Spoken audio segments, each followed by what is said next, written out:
Step into the darkness where reality blurs and nightmares come alive.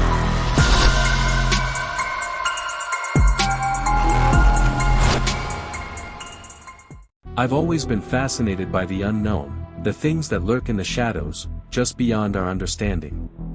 That's why I became a paranormal investigator, why I spent my nights exploring abandoned buildings and haunted houses, searching for evidence of the supernatural. But nothing could have prepared me for what happened that fateful night, when my team and I decided to conduct an experiment that would change our lives forever. It started innocently enough.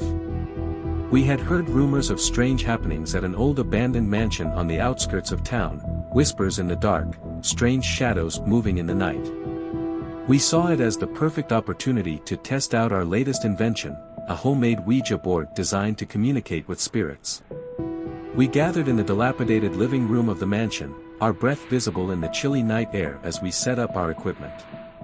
The atmosphere was electric with anticipation, a sense of excitement mingled with apprehension as we prepared to make contact with the other side. I watched as my teammates, Sarah, Mike, and Josh, placed their fingers on the planchette, their faces serious with concentration. I took a deep breath, trying to calm the fluttering in my chest as we began to ask questions, our voices echoing in the empty room. At first, nothing happened. We waited in tense silence, the only sound the creaking of the old floorboards beneath us. But then, slowly, almost imperceptibly, the planchette began to move, gliding across the board with an otherworldly grace. My heart raced as we watched in awe, the letters spelling out words that seemed to come from nowhere. The spirit claimed to be a young girl who had died in the mansion years ago, her voice whispering through the planchette with an eerie clarity. But as the night wore on, the atmosphere began to change. The air grew heavy with a sense of foreboding, a feeling that something was terribly wrong. The planchette moved faster now, its movements erratic and unpredictable as the spirit's messages grew more sinister.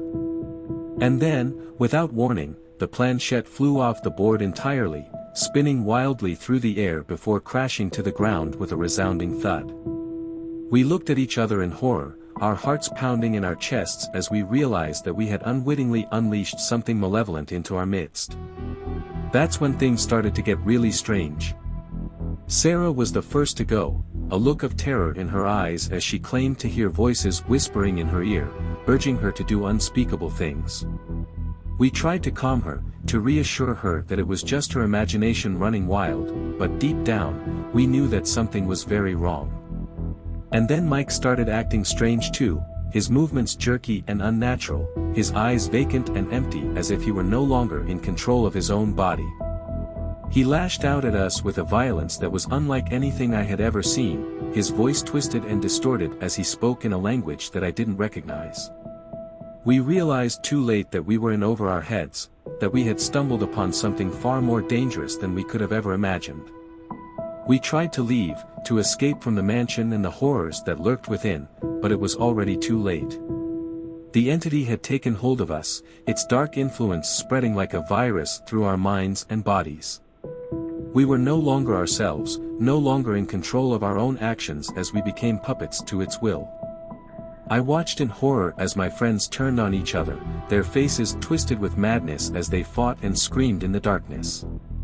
I tried to intervene, to stop the madness unfolding before my eyes, but it was like trying to hold back a tidal wave with my bare hands. And then, just when I thought all hope was lost, I heard a voice, a faint whisper in the back of my mind, urging me to fight, to resist the entity's influence with every ounce of strength I had left. With a surge of adrenaline-fueled determination, I pushed back against the darkness, fighting tooth and nail for my very soul. And as the entity's grip began to loosen, I felt a sense of triumph wash over me, a glimmer of hope in the darkness that threatened to consume me. But the battle was far from over. The entity still lurked in the shadows, its malevolent presence a constant reminder of the horrors we had faced and the darkness that still lingered within us. As I stumbled out of the mansion, battered and bruised but alive, I knew that I would never be the same again. The experience had changed me in ways that I couldn't even begin to comprehend, leaving behind scars that would never fully heal.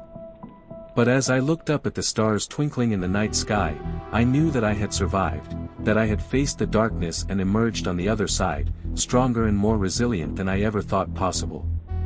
And as I walked away from that accursed mansion, leaving behind the horrors that lurked within its walls, I made a solemn vow to never again dabble in forces beyond my control, to never again invite the darkness into my life.